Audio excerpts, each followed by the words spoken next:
Hello everyone, आप सभी का वेलकम है टारगेट गुरुकुल ऑनलाइन प्लेटफॉर्म पे। और आज मैं पहली बार टी शर्ट पहनी हूँ टारगेट गुरुकुल का। बताओ कैसा लग रहा है।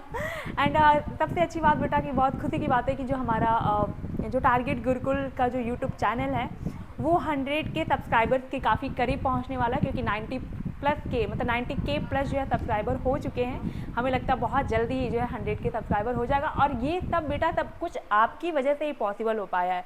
तो थैंक यू सो मच यार, आप लोगों ने जितना सपोर्ट दिया है टारगेट गुरुकुल के फैमिली को, थैंक यू सो मच। और ऐसे आप साथ देते रहें, सपोर्ट करते रहें, ताकि हम लोग एक बहुत बड़ा सा पैनल रेडी कर सकें। ठीक है, तो आइए आइए थोड़ा सा अपना इंट्रो देती हूँ। मेरा नाम ज्योति सिंह है। मैं ऑर्गेनिक केमिस्ट्री, स्पेशली मैं ऑर्गेनिक केमिस्ट्री पढ़ाती हूँ, बट इसके बाद अब ऑर्गेनिक के बाद मैं इनऑर्गेनिक के भी क्वेश्चन कराऊंगी। उसके बाद मैं फिजिकल के भी क्वेश्चन आपको जितने भी आपके चैप्टर्स हैं, 3 चैप्टर हैं क्लास 12th में, लाइक आपका solution, electrochemistry and chemical kinetics, वो तीनों चैप्टर्स भी हम लोग उसके भी क्वेश्चन सारे करेंगे। तनु मैम आप लोग को पढ़ाई होंगी ऑलरेडी, वो सारे चैप्टर्स तनु मैम ने पढ़ाया है, बट क्वेश्चन उनसे सारे चैप्टर्स की मैं ही कराऊंगी। फिर उसके बट ऑर्गेनिक के बाद हम जस्ट इनऑर्गेनिक पे चलेंगे। अब तक हम लोगों ने जो स्टार्ट किया था हेलोएल्केन हेलोएरिन से हम सीक्यू स्टार्ट किया, देन हम अल्कोहल फिनॉल ईथर पे आए, aldehyde ketone and carboxylic acid. देखो एल्डिहाइड कीटोन कार्बोक्सिलिक एसिड, देखो सबसे बड़ी बात तो आपका जो 12th क्लास में ऑर्गेनिक केमिस्ट्री का वेटेज ज़्यादा है, तो ऑर्गेनिक केमिस्ट्री के हर चैप्टर बहुत इंपॉर्टेंट है।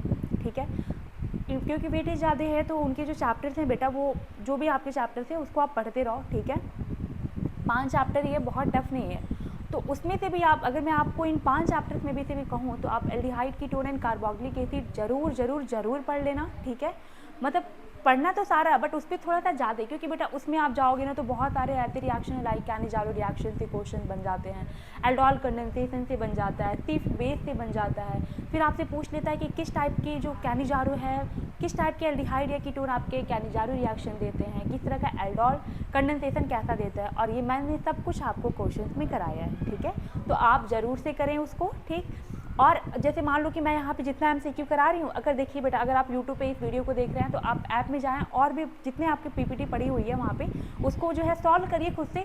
नहीं आता है तो जब भी हमारी लाइव क्लासेज होती है क्वेश्चन डालो, और मैं ना बताऊँ तो कहना, क्वेश्चन क्या करो, आप क्वेश्चन डालो कि मैम इस PPT की इस PDF का जो है ये वाला क्वेश्चन मुझे नहीं आ रहा था, मैं सारे क्वेश्चन रोक करके वो क्वेश्चन में आपका डाउट लूँगी, और अगर ज़्यादा क्वेश्चन होंगे बेटा आपके पास तो मैं क्या करूँगी, एक अलग से डाउट क्लास ले लूँगी, जितने आपके क्वेश्चन बचे होंगे उसको हम लोग सॉल्व करेंगे। ठीक है, ठीक है, और तैयारी करते रहो, थोड़ा थोड़ा करके पढ़ते रहो, बहुत अच्छा करोगे एग्जाम में, यू डोंट वरी। अभी भी टाइम है बेटा, अभी तो बहुत, जैसे आपका अभी तो CBT का एग्ज़ाम चल रहा है ना, आई थिंक, हाँ चल रहा होगा नहीं चल रहा है। ठीक है, और बाकी अगर आप अपनी स्टेट यूनिवर्सिटी का भी एंट्रेंस एग्जाम देना चाहते हैं तो अभी तो मान लीजिए इलेक्शन का टाइम है, इलेक्शन के जस्ट बाद ही आपके एंट्रेंस एग्जाम होने शुरू हो जाएंगे। जैसे कि बहुत से बच्चे होंगे जो दीनदयाल उपाध्याय गोरखपुर यूनिवर्सिटी के लिए पढ़ रहे होंगे, बहुत से बच्चे होंगे जो लखनऊ यूनिवर्सिटी के मेन कैंपस के लिए पढ़ रहे होंगे। ठीक है, तो ऐसे ऐसे करके कुछ इलाहाबाद यूनिवर्सिटी के लिए पढ़ रहे होंगे, तो आपको जो है आप कम से कम तैयारी करते रहें, साथ में NCERT पढ़ते रहें। मैं बार बार इस बात को कहती हूँ कि NCERT का साथ मत छोड़ो, NCERT का साथ मत छोड़ो। जैसे कि एक बच्चे को ग्रो करने के लिए अपने माँ बाप का साथ होना बड़ा ज़रूरी होता है। एक बच्चा जैसे मान लो एक टाइम के बाद बच्चा दूर हो जाता है अपने पेरेंट्स, बच्चा दूर होना इन सेंस, माँ बाप से तो कभी कोई बच्चा दूर नहीं हो सकता, दूर होना इन सेंस कि मान लो अपने कैरियर बनाने के लिए, अपने करियर बनाने के लिए बाहर जाना पड़ता है, कुछ आगे पढ़ने के लिए बच्चे बाहर निकल जाते हैं, तो उसकी बात नहीं कह रही हूँ। बट जब बच्चा छोटा होता है तो उसे किसकी रिक्वायरमेंट होती है, माँ बाप के साथ रहने की रिक्वायरमेंट होती है, उनको छोड़ के वो जा नहीं पाते। ऐसे अभी आपके लिए क्या है, अभी आपके लिए माँ बाप की तरह आपकी NCERT है, आप उसको छोड़ो मत, उसका साथ जहाँ छोड़ोगे ना दिक्कत हो जाएगी। तो अभी कम से कम 1 महीने तक, जब तक आपका एग्जाम नहीं हो जा रहा है, NCERT को चिपका के रखो अपने से, दिन रात सोते जगते NCERT पढ़ो। अगर आप बायोलॉजी से हो तो आप बायोलॉजी की बार बार NCERT पढ़ो, आपको उससे बाहर कुछ क्वेश्चन मिले तो कहना। देखो पढ़ना अलग चीज़ होता है और समझ के पढ़ना अलग चीज़ होता है। NCERT को डिकोड करना होता है बेटा, NCERT में एक लाइन लिख दिया, अब आप उसको डिकोड करो, 3-4 लाइन आपको मिल जाएगा उससे। ठीक है, तो ये सारी चीज़ें होती हैं। हाँ चलिए, बहुत हो गया लेक्चर, आइए अब चलते हैं हम लोग अपने टॉपिक पे चलते हैं बेटा, आ जाइए। हमारा अब तक जो आज हमारा जो पहला चैप्टर है बेटा, सॉरी, अब तक हम लोगों ने सबको एमीन्स वाले, पिछले लेक्चर में हमने एमीन्स के PYQ किए हैं। ठीक है, MCQ किए हैं। अब हम करेंगे बायोमोलिक्यूल के MCQs। ठीक है, बायोमोलिक्यूल के MCQ करेंगे। आइए, सबसे पहला क्वेश्चन आपके फ्रंट आपके सामने है, चलिए इसका आंसर फटाफट बताइए बेटा। क्वेश्चन है आपका, देखो मैंने PPT हिंदी इंग्लिश बाइलिंगुअल दोनों में बनाया है, बच्चों की डिमांड थी कि मैम सिर्फ इंग्लिश में क्यों बना हुआ है। क्वेश्चन है बेटा आपका, the general formula of carbohydrate is, carbohydrate का सामान्य सूत्र क्या है, कार्बोहाइड्रेट का जनरल फॉर्मूला क्या है, ये बिल्कुल आपके एनसीईआरटी से है, आपके एनसीईआरटी में भी लिखा हुआ है CnH2O का होल N, ठीक है। अब आपको याद रखना था। इसके अलावा मैंने आपको ये भी बताया था कि कुछ ऐसे कंपाउंड्स होते हैं जो इस फॉर्मूले में क्या होते हैं, सेट नहीं होते हैं, बट वो भी कार्बोहाइड्रेट्स होते हैं, और कुछ ऐसे होते हैं जो इस फॉर्मूले में सेट हो जाते हैं बट वो कार्बोहाइड्रेट्स नहीं होते हैं, ठीक है। क्लास, आप क्लास चाहिए देखिए, मैंने वहाँ पे बताया हुआ है। आपका आंसर क्या होगा बेटा, CnH2O का होल N, क्या हो जाएगा ये, CnH2O का होल N। आप देख सकते हैं जैसे कि C6H12O6, आप इसको इस फॉर्म में लिख सकते हैं, CnH2O का होल N। आप जब सॉल्व करेंगे n का इक्वल टू क्या हो जाएगा, n इक्वल टू 6 हो जाएगा। फिर फाइनली आप जब सॉल्व करेंगे तो आपको यही निकल करके आ जाएगा, ठीक है।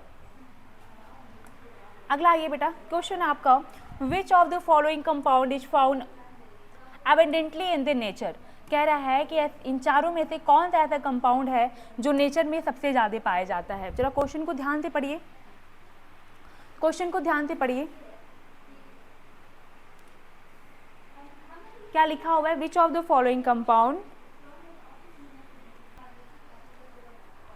विच of the following compound is found evidently in nature, मतलब कि नेचर में सबसे ज़्यादा जो है कौन सा कंपाउंड पाया जाता है। बताइए, मैंने आपको पढ़ाया है ये,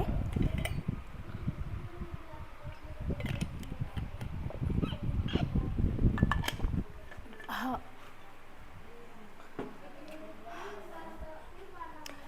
क्या निम्नलिखित में से कौन सा यौगिक प्रकृति में प्रचुर मात्रा में पाया जाता है, तो बेटा आपको याद रखना है सेलुलोज।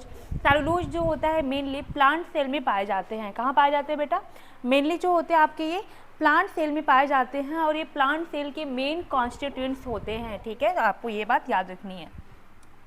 अगला है क्वेश्चन, आपको दिख रहा है क्वेश्चन आपका, सेलुलोज आपका क्या है, सेलुलोज क्या है। पहला आपका है हेक्सोपॉलीसैकेराइड्स, पेंटापॉलीसैकेराइड्स, ट्राईपॉलीसैकेराइड्स या नन ऑफ दीज। आपने क्या पढ़ा था सेलुलोज के बारे में, सेलुलोज और स्टार्च के बारे में आपने क्या पढ़ा था, आपने पढ़ा था कि सेलुलोज और स्टार्च जो हमारे होते हैं वो पॉलीमर होते हैं। क्या होते हैं बेटा, वो पॉलीमर होते हैं। तो इन चारों में से ये आंसर क्या हो जाएगा आपका, डी वाला हो जाएगा, ठीक है। विच of the following is a non reducing sugar. मैंने आपको एक शॉर्ट ट्रिक बताया था कि आप डायसैकेराइड्स में याद रखेंगे कि 3 तरह के डायसैकेराइड्स होते हैं बेटा, 3 तरह के डायसैकेराइड्स होते हैं। मैंने आपको कुछ इस तरह से बताया था, S, M और L। मैंने बोला था सुक्रोज, माल्टोज एंड फाइनली बेटा आपका है लैक्टोज। सुक्रोज, माल्टोज और लैक्टोज, इन 5 की बात हम किए थे, और हमने बात किया था कि जो सुक्रोज होता है, माल्टोज होता है, देन आपका ये फिर लैक्टोज होता है। हम लोगों ने स्पेशली सुक्रोज के बारे में ये बात किया था कि जो सुक्रोज होता है आपका ये नॉन रिड्यूसिंग शुगर होता है।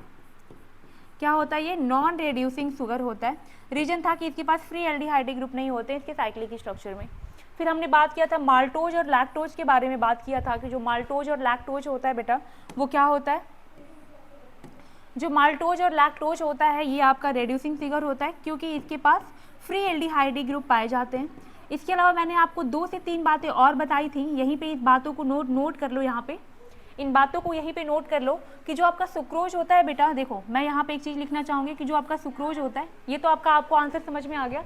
विच of the following is a non reducing sugar, अपने दिमाग में बैठा लो कि sucrose is a non reducing sugar, इसके पास फ्री एल्डिहाइड ग्रुप नहीं पाया जाता है, that it is the non reducing sugar, ठीक। अब एक बात यहाँ पे आपको याद रखनी है कि सुक्रोज को और हम क्या कहते हैं, तो सुक्रोज को हम केन शुगर के नाम से जानते हैं, सुक्रोज को हम केन शुगर के नाम से जानते हैं, या तो इसे हम इनवर्ट शुगर के नाम से भी जानते हैं। किस नाम से जानते हैं बेटा, या तो इसे हम इनवर्ट शुगर के नाम से भी जानते हैं। तो सुक्रोज को हम या तो केन शुगर के नाम से जानते हैं, या फिर इसे हम इनवर्ट शुगर के नाम से भी जानते हैं, ठीक है। अब आ जाना जरा लैक्टोज को और हम किस नाम से जानते हैं, तो याद रखना आपको, लैक्टोज को हम मिल्क शुगर के नाम से भी जानते हैं। ये सब बेटा आपके एनसीईआरटी में लिखा हुआ है। सुक्रोज को हम किस नाम से जानते हैं? मिल्क शुगर के नाम से भी पाए जाते हैं। सुक्रोज, दूध पीते हो, दूध ग्लास में मान लो कि गाय का दूध घर पे आया, तुमने गर्म किया, उसको पिया, जब गर्म बिना चीनी डाले भी वो हल्का हल्का मीठा लगता है। क्यों लगता है? क्योंकि उसमें लैक्टोज शुगर पाया जाता है। ठीक है, ठीक है, इसलिए लैक्टोज को क्या कहते हैं? मिल्क शुगर भी कहते हैं। इतनी बात आपको याद रखनी है। अब आपके पास मान लो, अब मैं आपसे पूछ लूँ, अब आपसे किस तरीके से और क्वेश्चन पूछ सकता था? आपसे एक और क्वेश्चन ये पूछ सकता था कि बताइए, देखो मतलब मैं बस ये बताना चाह रही हूँ बेटा, कितने तरह के क्वेश्चन आपके एक ही क्वेश्चन से बन सकते हैं। अपना तो दिल का बता दे,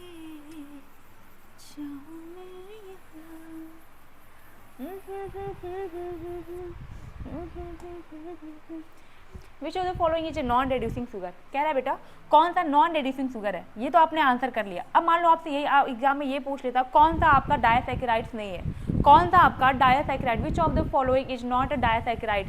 कहता है निम्नलिखित में से कौन सा आपका डायसैकेराइड्स नहीं है। तो आपको पता होना चाहिए, मैंने अभी आपको बताया SML, ये तीनों के तीनों क्या होते हैं बेटा? हमारे डायसैकेराइड्स होते हैं। तो आपका ग्लूकोज क्या बच गया? ग्लूकोज और फ्रक्टोज आपके मोनोसैकेराइड्स में आते हैं, तो ये आपका मोनोसैकेराइड्स हो गया। ठीक है, इतनी बात आपको याद रखनी है। अब इसके बाद आपको ये बात भी याद रखनी है कि इसमें से ये आपका क्या होता है? सुक्रोज आपका सिर्फ नॉन रिड्यूसिंग शुगर होता है, बाकी ये दोनों क्या होते हैं? हमारे रिड्यूसिंग शुगर होते हैं। ठीक है, इतनी बात आपको याद रहेगी। एक क्वेश्चन से मैंने 2 से 3 क्वेश्चन आपको बता दिया। आगे आइए,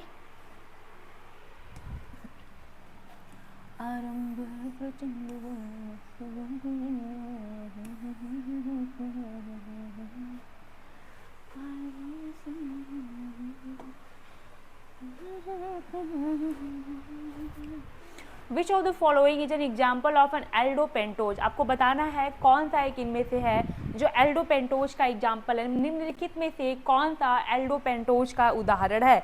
मैंने आपको बताया था व्हाट इज द एल्डोपेंटोज, जरा आप बताएं इसको।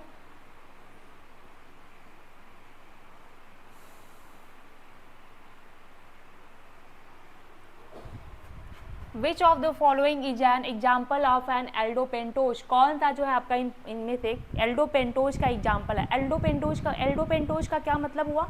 एल्डिहाइड ग्रुप होगा 5 कार्बन के साथ। ठीक है, क्या होगा? ये आपका कम से कम एक एल्डिहाइड ग्रुप होगा और 5 कार्बन एटम्स होंगे, तो ये आपका क्या हो जाएगा बेटा? आपका एल्डोपेंटोज कहलाएगा। अब इसमें देखो आपका आपका आंसर बेटा डी राइबोज है। कैसे है देखिए यहाँ पे, इसमें क्या होता है? एल्डोपेंटोज का, पेंटोज का मतलब क्या हो गया कि 5 कार्बन तो होंगे इसमें। ठीक है, और एल्डोपेंटोज का मतलब कि आपका एक इसमें एल्डिहाइड ग्रुप है, उसको लेकर के टोटल 5 कार्बन यहाँ पे प्रेजेंट होंगे। तो आइए यहाँ पे हम सबसे पहले एल्डोपेंटोज बनाते हैं और इसमें आपका डी राइबोज का स्ट्रक्चर बनाते हैं।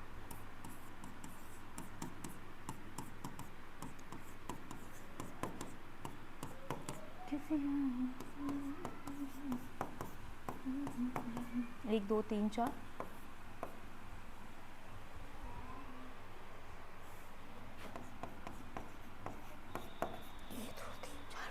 ठीक है, ठीक है। आइए देखिए यहाँ पे कह रहा है कि which of the following is an example of an aldopentose. तो बेटा एग्जाम आपका आंसर हो जाएगा D ribose, glyceraldehyde, fructose, erythrose. इन सब में से आपका आंसर क्या हो जाएगा? D ribose. D ribose is an example of the aldopentose, जिनके पास क्या होता है? एक एल्डिहाइडिक ग्रुप के साथ क्या होते हैं? 5 कार्बन होते हैं। देखिए यह आपका CHO है, COH, COH, COS, CH2OH, और ये आपका क्या हो जाएगा बेटा? डी राइबोज हो जाएगा। क्या हो जाएगा? D ribose. इस बात को आपको याद रखना है। ठीक है, तो डी राइबोज क्या होता है? आपका एल्डोपेंटोज का एग्जांपल होता है, और ये आपका साथ में स्ट्रक्चर हो गया। ओके, आगे आइए।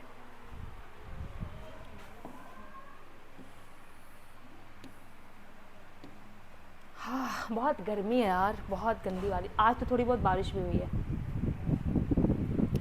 कितने लोग यहाँ पे गोरखपुर के हो? आज बहुत दिनों बाद गोरखपुर में बारिश हुई है, सुकून मिला है, सुकून। और आज सुबह तो नींद ही नहीं खुल रही थी बारिश की वजह से। अच्छा, ऐसा होता है ना कि जब बहुत गर्मी पड़ रही होती है, अचानक मौसम चेंज हो जाता है, वाह कितना अच्छा लगता है। चलिए आइए, match the sugars in column first with their type given in column second and mark the appropriate choice। कह रहा है कॉलम फर्स्ट में शक्कर को कॉलम सेकेंड में दिए गए उनके प्रकारों के साथ सुमेलित करें और उपयुक्त विकल्प को चिन्हित करें। करिए चिन्हित।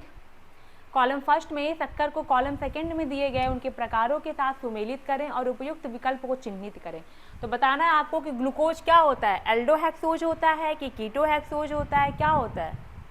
अभी मैंने आपको राइबोज का तो बताया है। तुरंत देखिए, आपको कभी कभी क्या होता है ना कि हमें बहुत रटने वाला काम या फिर बहुत फ्रस्ट्रेट नहीं होना चाहिए, भाई यार ये तो क्वेश्चन ही समझ में नहीं आ रहा है। कभी कभी हम ऑप्शन के थ्रू भी क्वेश्चन को क्या कर लेते हैं, कर ले जाते हैं। आइए, पर आपको एक तो आना चाहिए। हमें सबसे आसान जो हम मतलब मुझे जब मैं एग्ज़ाम वगैरह दिया करती थी और पढ़ा करती थी जब आप लोग की एज में थी, तो मुझे सबसे आसान मैच द फॉलोइंग लगता था, क्योंकि मैं अगर कोई दो चूज कर लेती थी ना तो मेरा ऑप्शन सेलेक्ट हो जाता था। बाकी अगर मान लो मुझे एकदम नहीं आ रहा है, मान लो अगर आ रहा है तब तो ठीक है, एकदम क्वेश्चन मुझे आ ही नहीं रहा है तो भी मैं कभी तो पढ़ी हूँ। जैसे कभी कभी क्या होता है ना कि आप थोड़ा सा टाइम दीजिए खुद को, थोड़ा सा सारे क्वेश्चन कर लो और फिर जो नहीं आ रहा उसको छोड़ दो, फिर उसका देख लो तुम्हारे पास 20-25 मिनट बचे हैं, तो ऐसे क्वेश्चंस को तुम अब ट्राई करना शुरू करो। और तुमने कभी भी पढ़ा होगा लाइफ में, उसको ध्यान से पढ़ा होगा और थोड़ा सा आंखें बंद करो, थोड़ा सा जोर दोगे दिमाग में, तो तुमको आंसर भी धीरे धीरे उससे मैच होने लगते हैं कि हाँ ये इसका हो सकता है। मतलब मेरे साथ तो होता है। अब यहाँ पे आओ, जैसे अभी आपने राइबोज के बारे में पढ़ा कि ये क्या होता है, एल्डोपेंटोज होता है। सॉरी एल्डोपेंटोज नीचे दिया हुआ है, राइबोज एल्डोपेंटोज है। ठीक है, अब जरा देखते हैं क्या सी का फोर्थ कहीं दिया हुआ है। अब देखो ना बेटा, मैंने बोला ना, देखो सी का फोर्थ सिर्फ एक में, देखो 1 2 3 4 इन चारों में से केवल एक में सी का फोर्थ आंसर दिया हुआ है। अब बताओ आप कर ले जाओगे कि नहीं।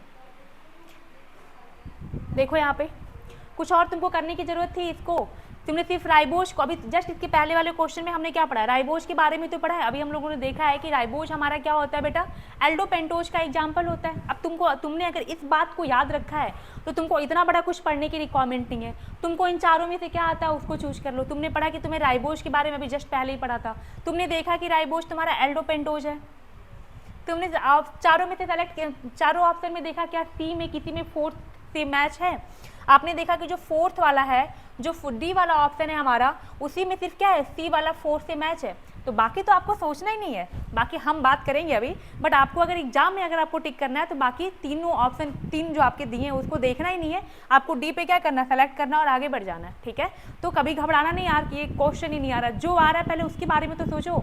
हो सकता है कि तुम्हें ग्लूकोज के बारे में नहीं पता है कि वो एल्डोहेक्सोज है कि एल्डोपेंटोज है, बट राइबोज के बारे में तो पता है, उस पर टिक करो, देखो तुमको आंसर मिल गया। तो इसीलिए पहले कोई काम करने से पहले हार नहीं माननी होती है, कोई भी काम करने से पहले हार नहीं माननी होती है, पहले काम को करना होता है, उसके बाद जो होगा देखा जाएगा। आपने हमारी जो भगवद गीता में लिखा भी है, कर्मणे वाधिकारिष्टु माँ फलेषु कदाचन। आप पहले कर्म करिए, कर्म तो करिए, फल की इच्छा मत करिए। और ये बिल्कुल सही है यार, आप लाइफ में खुश रहना सीखो और बहुत ज़्यादा फ्यूचर को मत, बिल्कुल भी मत सोचा करो। मुझे ऐसा लगता है कि जब कभी भी हम लाइफ में बहुत आगे सोच लेते हैं तो हम घबरा जाते हैं, हम फ्रस्ट्रेट हो जाते हैं, हम डिप्रेस होना वहीं से शुरू होते हैं। इसलिए आप बस आज के बारे में अच्छा सोचो, यकीन करो कल तो अच्छा ही होगा। फिर अगर आप आज अच्छा सोच रहे हो और आज अच्छा कर रहे हो तो कल अच्छा होगा। लेकिन पास्ट के बारे में कभी मत सोचा करो, जो हो गया सो हो गया, सीख लिया करो। पास्ट में जो गलतियाँ की उसको नहीं करना है, ओवर थिंकिंग नहीं करना है। बस मैं ये कह रही हूँ, कभी भी किसी काम के लिए ओवर थिंकिंग नहीं करनी होती है। हम लोग क्या करके अब ज़्यादा टाइम वेस्ट कर लेते हैं, ओवर थिंकिंग करके ज़्यादा टाइम वेस्ट कर लेते हैं। जैसे यार मान लो तुमने कुछ बच्चे पढ़ाकू होते हैं तो कभी ऐसे करते हैं यार, 1 घंटे वो दोस्तों के साथ एंजॉय कर लिए, अब घर आकर के 1 घंटे और सोच के बर्बाद कर लेते हैं, यार 1 घंटे तो मैंने बर्बाद कर दिया। अरे ठीक है, हो गया तो हो गया, अब तो पढ़ लो। लेकिन हम लोग क्या करते हैं, 1 घंटे और सोच के बर्बाद करने की, यार क्यों पिछले महीने क्यों मैं घूमने गया दोस्तों के साथ, क्यों मैं घूमने गई, क्यों मैं बात की, टाइम मेरा वेस्ट हो गया। तो लाइफ में जो जहाँ पे हो रहा है उसको वहीं पे शट डाउन करो, वहीं पे कट करो, वहाँ से तुरंत नई शुरुआत कर दो। ठीक है, कहने का मतलब ये है। आ गया, बस ये क्वेश्चन ये था बेटा कि आपको घबराना नहीं है। क्वेश्चन देखिए, इधर आओ। अब देखो आपका ग्लूकोज क्या होता है, एल्डोहेक्सोज होता है। देखो ए का सेकेंड ऑप्शन। फ्रक्टोज क्या होता है आपका, कीटोहेक्सोज होता है, बी का 1 ऑप्शन। फिर आपका राइबोज होएगा, इरिथ्रोज क्या हो जाएगा, जो एक आपका बच गया, एल्डोटेट्रोज। कर ले जाएंगे, ठीक है। आगे आइए,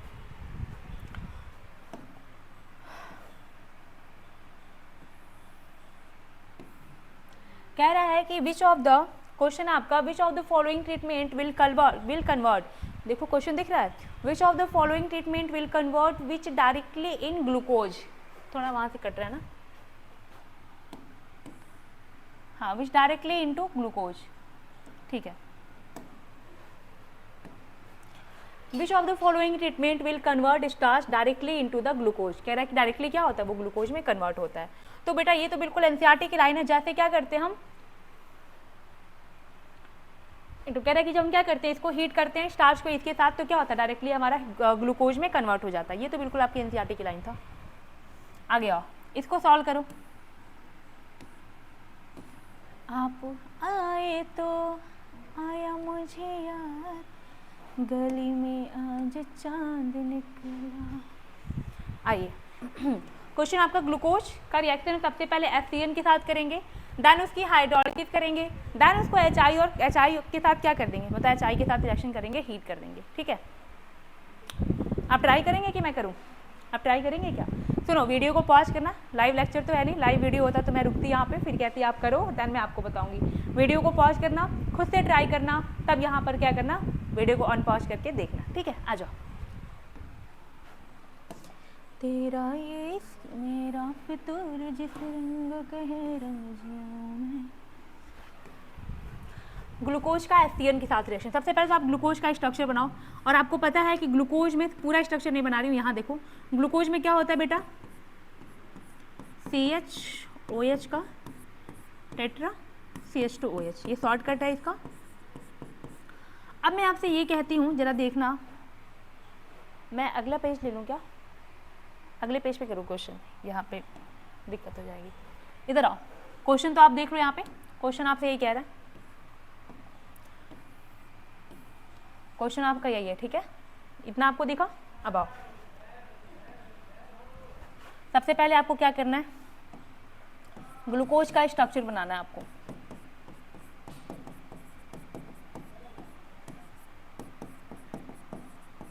ठीक है, इसका रिएक्शन किसके साथ कह रहा है कराने के लिए, कह रहा है HCN के साथ इसका रिएक्शन करा दो बेटा। किसके साथ कराना है, HCN के साथ। अब आपको याद करो साइनोहाइड्रिन बनता है, हम लोग इसको एल्डिहाइड वाले चैप्टर में भी पढ़ चुके हैं कि जब कभी कार्बोनिल ग्रुप का रिएक्शन हम HCN के साथ कराते हैं तो साइनोहाइड्रिन का फॉर्मेशन होता है। कुछ नहीं करना है, अगर आपने पढ़ा होगा एल्डिहाइड कीटोन कार्बोक्सिलिक एसिड तो आसानी से कर ले जाएंगे, CP+ OP-। इतनी सी बात आपको समझ में आई। हम मैंने बार बार बताया है कि जब कभी भी कार्बोनिल कंपाउंड का रिएक्शन होगा तो CP+ OP- क्या करो, इसको प्लस माइनस में क्या करो, इसको डिवाइड कर दो, मतलब सॉरी ब्रेक डाउन कर दो। मतलब कि बेटा सॉरी CP+, ये आपका है, जब इसको क्या करोगे, एक बॉन्ड को तोड़ोगे तो C पे क्या आ जाएगा, प्लस OP- आ जाएगा। ऑक्सीजन क्या होता है, मोर इलेक्ट्रोनिगेटिव, उस पर निगेटिव चार्ज आ जाएगा। ठीक, इधर आओ,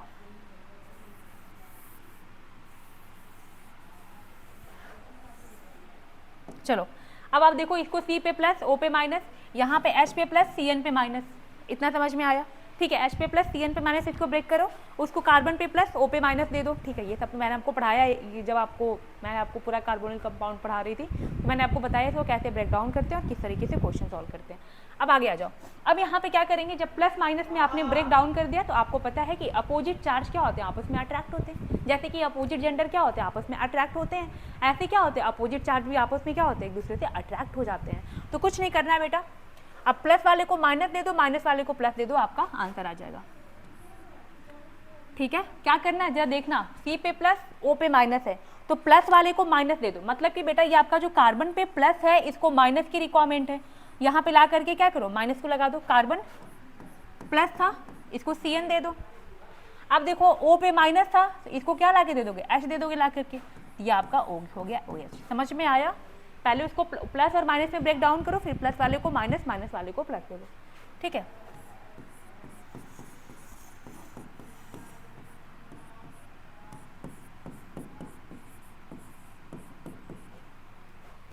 समझ में आया? यहाँ तक पहला तो आपका हो गया।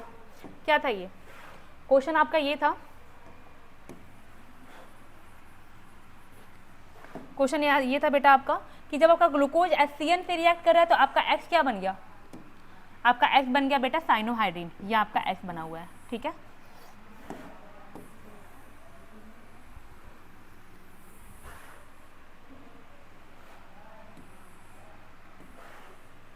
इतना हो गया आपका, दिख रहा है आपको अभी तक? हाँ ठीक है, ये आपका बेटा 1 हो गया। ठीक, X बन गया। अब क्या कह रहा है करने के लिए, कह रहा है कि इसकी हाइड्रोलिसिस करा दो। क्या कराना है बेटा, हाइड्रोलिसिस कराना है।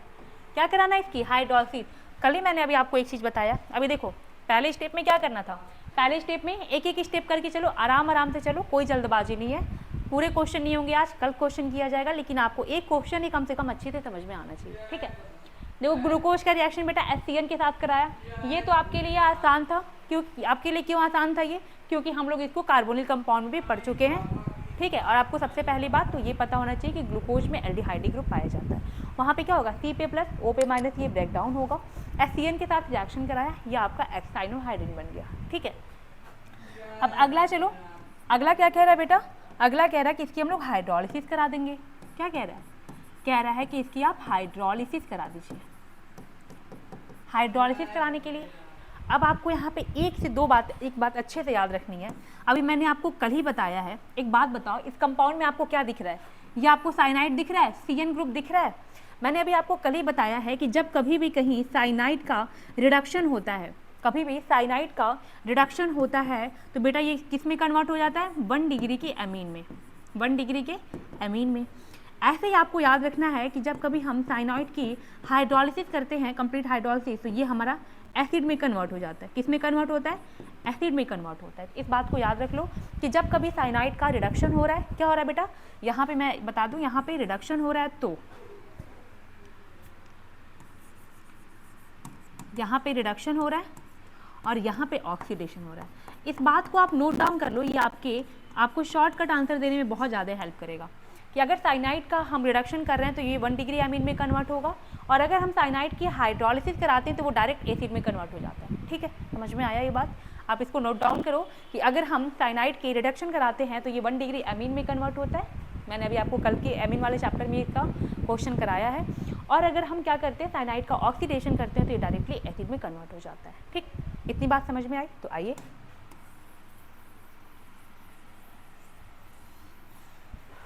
अब देखो यहाँ पे हाइड्रोलिसिस हुई आपकी, ठीक। अब देखो जब हम लोग हाइड्रोलिसिस करेंगे बेटा तो बाकी सब पे कोई असर नहीं करेंगे, सीधे हम क्या करेंगे, CN को साइनाइड मतलब क्या करेंगे, एसिड में कन्वर्ट कर देंगे।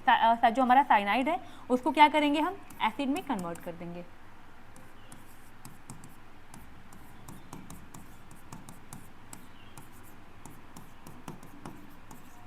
ये आपका क्या बन गया, ये आपका क्या बन गया, हाइड्रोलिसिस के बाद आपका वाई वाला पार्ट बनाइए, तो ये आपका वाई बन गया, ठीक है। समझ में आ रहा है इतनी बात, समझ में आया आपको इतनी बात,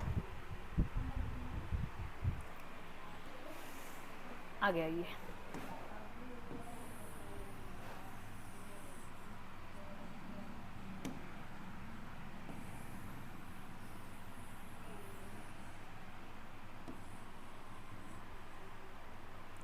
ठीक है बेटा, समझ में आया। अच्छा, इसको और हम लोग एक तरीके से, और इस वजह ध्यान देना, इसको हम लोग एक तरीके से और लिख सकते हैं, जैसे इसको वैसे लिख सकते हैं COOH, ये ऑलरेडी क्या है, इस वाले कार्बन से अटैच है। इसको लिख सकते हैं बेटा CHOH, फिर यहाँ पे आगे आ जाओ CHOH का टेट्रा CH2OH। इतना तो कर ही सकते हो ना, समझ में आ गया ना ये क्या है, कुछ नहीं है बेटा, बस मैंने इसको इस फॉर्म में लिख दिया, COH को एक अलग किनारे कर दिया, फिर इसको मैंने CHOH फॉर्म में दे दिया। कार्बन की 4 वैलेंसी होती है, कंप्लीट होगी बेटा। देखो यहाँ पे मैंने हाइड्रोजन को दिखाया नहीं है, बट हाइड्रोजन है, यहाँ पे हमने इसको लिख दिया। देन अगेन CHOH का टेट्रा एंड CH2OH, ठीक है। तो इतनी बात, ये भी आपका वाई वाला ही है, कंफ्यूज मत होना, ठीक है। अब आपका वाई हो गया, वाई तक तो आपने कर लिया। अब क्या करना है बेटा, HI के साथ हीट करना है। अब आपने क्या पढ़ा है हाइड्रोकार्बन में इस बात को कि HI क्या करता है, HI एल्कोहलिक ग्रुप तक, क्या मतलब सबको क्या करता है, वो डायरेक्टली अल्कोहल में कन्वर्ट कर देता है। अब आगे आ जाओ जरा, यहाँ पे हम क्या करेंगे, अगला कह रहा है बेटा इसको HI के साथ हीट कर देना है। क्या करना है, इसको HI के साथ हीट कर देना है। जब आप इसको HI के साथ हीट करोगे तो क्या होगा, जरा देखना, जब आप इसको HI के साथ हीट करोगे तो क्या होगा, इस पर कोई असर नहीं पड़ेगा, इसको हटा दो, क्योंकि हम सिर्फ अभी हम लोग किसके बारे में पढ़ रहे हैं, ग्लूकोज के बारे में स्पेशली पढ़ रहे हैं। अब देखो यहाँ पे क्या होगा, ये आपका CHOH का टेट्रा CH2OH, ये सब के सब किस में कन्वर्ट हो जाएगा, आपका एल्केन में कन्वर्ट हो जाएगा। किस में कन्वर्ट हो जाएगा, एक मिनट रुको, आ गया। ये सब के सब क्या होगा बेटा, आपके एल्केन में कन्वर्ट हो जाएगा। मतलब अगर मैं यहाँ पे बात करूँ, ये CHOH ग्रुप एल्कोहल को भी क्या करेगा, ये एल्केन में कन्वर्ट कर देगा, CH2 में, CHOH का टेट्रा, CH2 का टेट्रा CH3। समझ में आया। तो क्या बना आपका, ये कह रहा है कि जब HI के साथ आप इसका रिएक्शन कराओगे तो क्या होगा, ये आपका COOH का हो जाएगा, ठीक है, वो तो वैसे का वैसा ही रहेगा। देन अगेन ये आपका CH2 में कन्वर्ट है CH, देखिए ये आपका एक CH2 ये वाला था और एक आपका क्या है ये CHOH का टेट्रा वाला है, फिर आपका ये क्या बच जाएगा CH3 बच जाएगा। ठीक है, देख लो आप इसको ऐसे भी तो लिख सकते हो, ये फाइनल आपका यही वाला ही है बेटा, ये आपका आंसर है। ये देखो यहाँ पे क्या लिखा हुआ है Z। अब देखो यहाँ पे आप इसको ऐसे भी लिख सकते हो COH, CH2 और CH2 का टेट्रा है बेटा, यहाँ पे मैंने ओपन करके लिखा है ताकि आपको कोई कंफ्यूजन ना हो।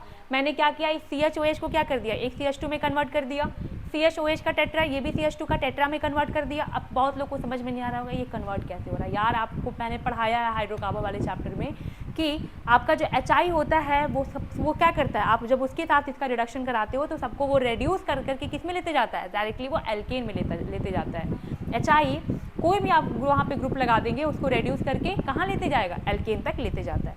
वही काम यहाँ पे हो रहा है। एसिड को छोड़ देना आप, जो आपका पहला ग्रुप है, ठीक है। उसके बाद ग्लूकोज वाले जो आपका ग्लूकोज के कार्बन है उस पर आइए, उसमें आप देखेंगे कि CH2 मतलब ये आपका CH2 में कन्वर्ट हो गया, CH2 टेट्रा हो गया और ये आपका CH3 में कन्वर्ट हो गया। अब आप इसको लिख सकते हो CH2 का पेंटा, फिर ये आपका हो जाएगा CH3। अब बताओ कितने कार्बन दिख रहे हैं, 5 कार्बन तो यहाँ दिख रहे हैं, छठा यहाँ पे दिख रहा है 7, मतलब कि टोटल ये 7 कार्बन का एसिड है। इसको हम लोग नाम क्या दे सकते हैं, हेप्टोनिक एसिड। हेप्टोनिक एसिड आया समझ में, आया होगा भाई। Then your answer will be heptonic acid. कैसे आया पता चला, एक एक स्टेप आपको करना था। सबसे पहले ग्लूकोज का रिएक्शन HCN के साथ कराया, साइनोहाइड्रिन बना, फिर इसमें हाइड्रोलिसिस कराया। तो मैंने बोला जो आपका साइनाइड वाला ग्रुप है उसको क्या करो हाइड्रोलिसिस करके एसिड तक ले जाओ। फिर मैंने आपको बताया HI और हीट के साथ रिएक्शन कराना था, तो क्या करना आप ग्लूकोज की सारी रिएक्शन करना, ग्लूकोज पे जो कार्बन है वहाँ पर रिएक्ट कराना और वहाँ पे अल्कोहल को किस में कन्वर्ट कर देना आप एल्केन तक, उसको रेड्यूस करके लेते जाना। ठीक है, then your option will be heptonic acid. Thank you, आ जाओ आगे। इस क्वेश्चन को करो, कह रहा on oxidation with a mild oxidising agent like bromine water the glucose is oxidised to. टूटा हुआ ख्वाब हूँ मैं, खुद से ही नाराज हूँ मैं। करिए बेटा इस क्वेश्चन को करिए।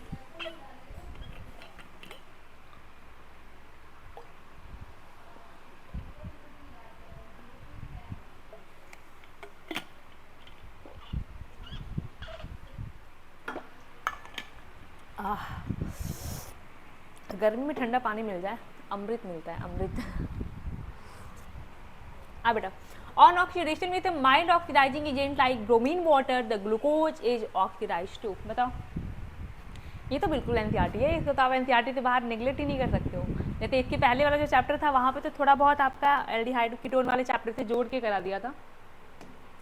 यहाँ पे तो सिर्फ ये कार्बोहाइड्रेट मतलब बायोमॉलिक्यूल की ही बात कर रहा है। और देखते हैं, on oxidation with a mild oxidizing agent like bromine water the glucose is oxidized too। देखना जरा, सबसे पहले यहाँ पे ग्लूकोज का बना लो CHO,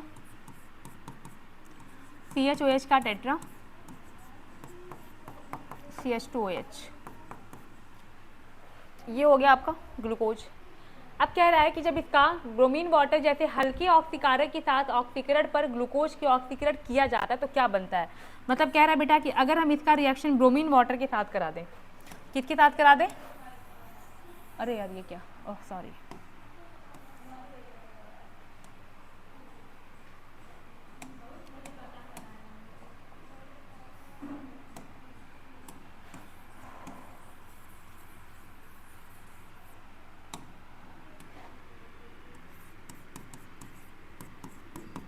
दिख रहा है आप लोग को,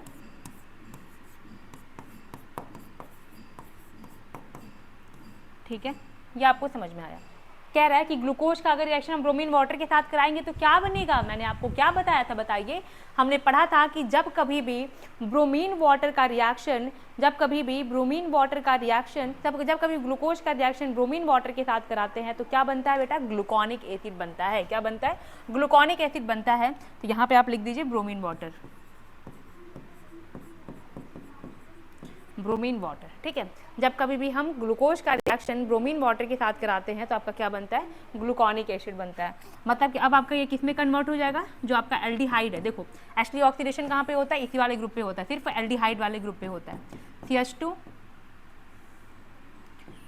बाकी सब ऐसे लिख दो, CH OH का टेट्रा CH2OH, ठीक है, समझ में आया। इस ये जो हमारा कंपाउंड बना है इसका नाम क्या है, ग्लूकोनिक एसिड।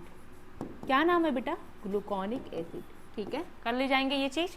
आपको समझ में आया ये क्या है, कह रहा है कि अगर ये आपका क्या है, ग्लूकोज है, ग्लूकोज का रिएक्शन हम जब भी ब्रोमीन वाटर के साथ कराते हैं तो क्या बनता है, ग्लूकोनिक एसिड बनता है। क्या होता है ग्लूकोनिक एसिड, ये आपका जो एल्डिहाइड ग्रुप है वो एसिड में कन्वर्ट हो जाएगा, ठीक है। Then your answer will be gluconic acid.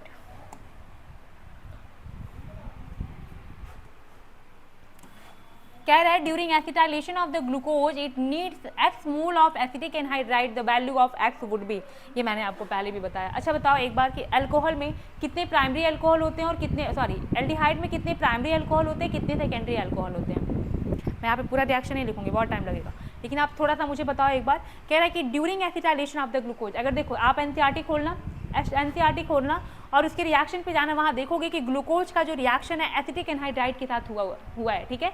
बस वो रिएक्शन देख लेना, आपको समझ में आ जाएगा। बाकी मैं इसको समझा रही हूँ कि ये क्या कह रहा है। कह रहा है कि ग्लूकोज के एसिटिलीकरण के दौरान इसे एसिटिक एनहाइड्राइड के x मोल की आवश्यकता होती है। x का मान क्या होगा, इट मीन्स x की वैल्यू क्या होगी, ठीक है। पहली बात तो एक बात आप बताना कि जब कभी भी ग्लूकोज आपका एसिटिक एनहाइड्राइड के साथ रिएक्शन करता है तो ये क्या दिखाता है, ये दिखाता है मतलब कि ये रिप्रेजेंट करता है कि ग्लूकोज में कितने अल्कोहलिक ग्रुप प्रेजेंट हैं, ठीक है। ये बात आप याद रखना, ये क्वेश्चन भी आ सकता है कि ऐसा कौन सा रिएक्शन है जो रिप्रेजेंट करता है कि ग्लूकोज में अल्कोहलिक ग्रुप प्रेजेंट है। तो आप बताएंगे इसका, हम जब एसिटाइलेशन कराते हैं देन ये हमें पता चलता है कि ग्लूकोज में कितने अल्कोहलिक ग्रुप हैं, ठीक है। आगे आइए, अब यहाँ पे एक बात आप जरा ध्यान देख दीजिएगा, CHOH का टेट्रा, इसका मतलब क्या हो गया बेटा, 4 तो आपके अल्कोहलिक ग्रुप यहीं दिख गए और एक आपका अल्कोहलिक ग्रुप नीचे दिख गया। अब ये जो 4 सेंटर वाले आपके अल्कोहलिक ग्रुप हैं बेटा, ये कौन से वाले अल्कोहलिक ग्रुप हैं, ये आपके सेकेंडरी अल्कोहल होंगे। क्या होंगे, 2 डिग्री का अल्कोहल होगा, और ये वाला आपका क्या होगा, जो टर्मिनल पे है वो आपका 1 डिग्री का अल्कोहल होगा। समझ में आया, अरे होगा ना, जरा बात बताओ मुझे। ये आपका मान लो CHO है, ये आपका जो है ये है। अब एक बात बताओ मुझे, ये वाला जो आपका कार्बन है, ये मान लो हम लोग सिर्फ इस एक समझ लो, समझ में आ जाएगा। मान लो ये आपका अल्कोहल है, ठीक है, OH ग्रुप है, ये आपका OH जिस कार्बन से जुड़ा है वो डायरेक्टली कितने कार्बन से जुड़ा हुआ है, तो 2 कार्बन से जुड़ा हुआ है, तो ये आपका क्या हो जाएगा, सेकेंडरी अल्कोहल। इस तरीके से आपको याद रखना है कि जो आपके सेंटर वाले अल्कोहल हैं वो क्या है, 2 डिग्री का अल्कोहल है, और जो आपका टर्मिनल वाला अल्कोहल है वो आपका 1 डिग्री का अल्कोहल है। इतनी बात समझ में आई आपको, ठीक है।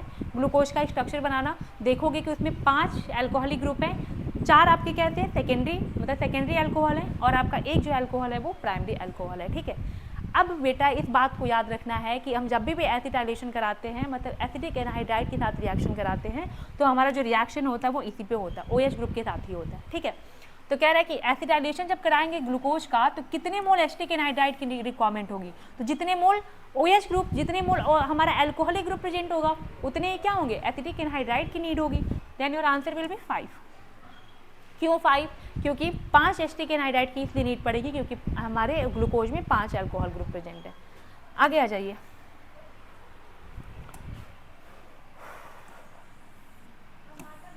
ये तो आसान है। कह रहे the letter D in carbohydrate signify, कह रहा है कि जो कार्बोहाइड्रेट में D लेटर है वो क्या सिग्निफाई करता है, डेक्स्ट्रोरोटेटरी कॉन्फ़िगरेशन, बेटा दिख तो रहा है ना आपको। कह रहा है डेक्स्ट्रोरोटेटरी कॉन्फ़िगरेशन, डायमैग्नेटिक, या फिर मोड ऑफ द सिंथेसिस। तो आपको याद रखना है कि जो letter D in carbohydrate signify करता है वो होता है बेटा आपके कॉन्फ़िगरेशन को शो करता है, ठीक है। आगे आइए,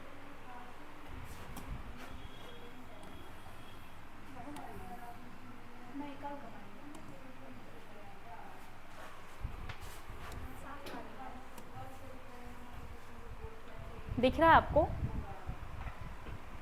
नहीं दिख रहा, अरे यार ये तो क्वेश्चन दिख नहीं रहा शायद, दिख रहा है आपको, विजिबल नहीं है ये स्ट्रक्चर।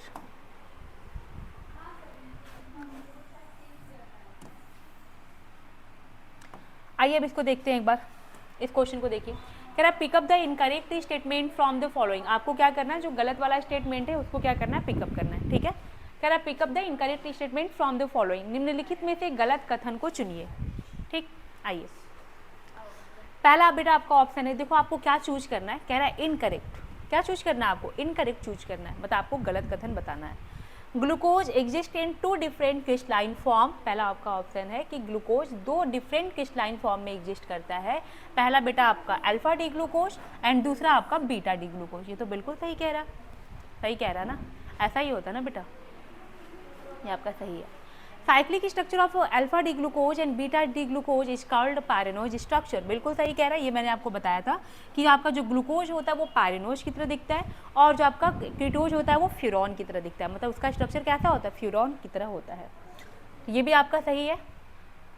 तीसरा कह रहा है बेटा alpha D glucose and beta D glucose are enantiomer, बिल्कुल गलत। मैंने आपको इनएंसियोमर और एनोमर के बारे में बताया था कि एनोमर जब पहले नंबर के कार्बन पे क्या होता है, कुछ भी कॉन्फ़िगरेशन में चेंजेज होते हैं तो वो क्या होता है, हमारा एनोमर कहलाता है। तो हमारे जो अल्फा डी ग्लूकोज होता है बेटा, जो अल्फा डी ग्लूकोज और जो बीटा डी ग्लूकोज होता है, ये इनका आपस में कौन सा रिलेशन है, एनोमर का रिलेशन है, ठीक है। कहता है एनोमर का, अभी इसके बाद वाला क्वेश्चन है वहाँ पे स्ट्रक्चर दे करके करा दूंगी, अभी आप इसको देख लो। याद रखना कि अल्फा डी ग्लूकोज और बीटा डी ग्लूकोज हमारे इनएंसियोमर नहीं होते हैं, ये एनोमर्स होते हैं, क्योंकि इसमें पहले नंबर, एनोमर क्या होते हैं, जब कार्बन नंबर 1 पे कोई चेंजेज होते हैं, ठीक है, जब वहाँ पे क्या होता है, कुछ हम वहाँ पे चेंजेस करते हैं तो वो हमारा एनोमर्स होता है। तो ये हमारा क्या हो जाएगा बेटा, गलत हो जाएगा। मतलब आपका सही आंसर क्या है, मतलब आपका इनकरेक्ट स्टेटमेंट कौन सा है, सी। क्वेश्चन के अकॉर्डिंग आपका सही आंसर कौन है, सी वाला है। क्वेश्चन के अकॉर्डिंग आपका सी ऑप्शन क्या है, सही है, मतलब कि गलत है। मतलब हमें चारों में से आपको क्या बताना था, इनकरेक्ट बताना था, तो इनकरेक्ट क्या है आपका, यही वाला है। इनएंसियोमर नहीं होते, याद रख लेना इस बात को कि alpha D glucose beta D glucose क्या होते हैं, एनोमर्स होते हैं। Cellulose is a straight chain polysaccharides made up of only beta glucose unit, बिल्कुल सही कह रहा है कि सेलुलोज आपका क्या होता है, पॉलीसेकेराइड्स होता है और ये ओनली बीटा ग्लूकोज यूनिट का बना होता है, ठीक है, कर ले जाएंगे, ठीक है। आगे आइए,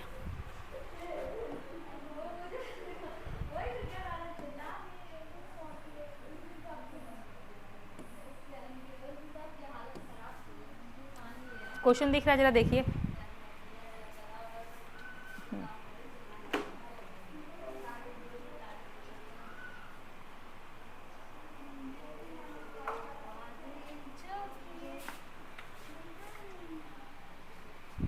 ठीक है, आगे आइए। कह रहा है कि the anomeric carbon in D positive glucose, अभी हमने बताया कि जो एनोमेरिक कार्बन क्या होते हैं, डी पॉजिटिव ग्लूकोज में एनोमेरिक कार्बन क्या है, जो C1 जो कार्बन 1 का होते हैं, मतलब नंबरिंग करेंगे, जो 1 नंबर पे कार्बन आता है वो आपका क्या होता है, एनोमेरिक कार्बन होते हैं, ठीक है। कह रहा है कि diabetic person carry a packet of glucose with him always because, कह रहा है कि जो डायबिटिक पर्सन होता है वो पैकेट ऑफ द ग्लूकोज लेके चलता है विथ हिम ऑलवेज बिकॉज, कह रहा है मधुमेह रोगी, आप लोग के अगल बगल आपने जरूर देखा होगा, क्योंकि आजकल तो बीमारी कॉमन हो गई है, क्या हो चुकी है, कॉमन बीमारी हो चुकी है।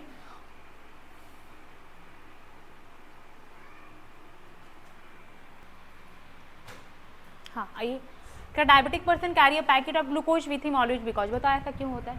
देखो बेटा क्या होता है, जो डायबिटिक के जो पर्सन होते हैं, जो मधुमेह रोगी जो होते हैं, उनमें क्या होता है कि जो शुगर का लेवल होता है वो सडन क्या होता है, फॉल कर जाता है, ठीक है, सडन गिर जाता है।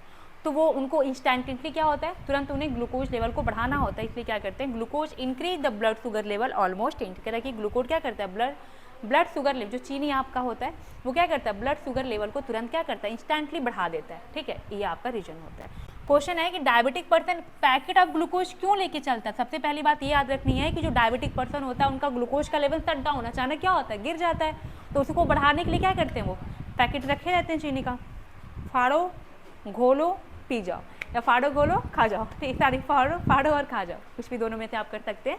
तो ये क्या करेगा आपका, ये ब्लड शुगर लेवल को बढ़ा देता है, ठीक है। तो आज के लिए 15 क्वेश्चन रहने देते हैं, इसके बाद जो आपका दूसरा लेक्चर आएगा उसमें हम कम से कम 20-25 क्वेश्चन को कवर कर देंगे बायोमॉलिक्यूल वाले चैप्टर का, और ये आपका चैप्टर कवर हो जाएगा, देन हम इनऑर्गेनिक पे चलेंगे, ठीक है। Thank you.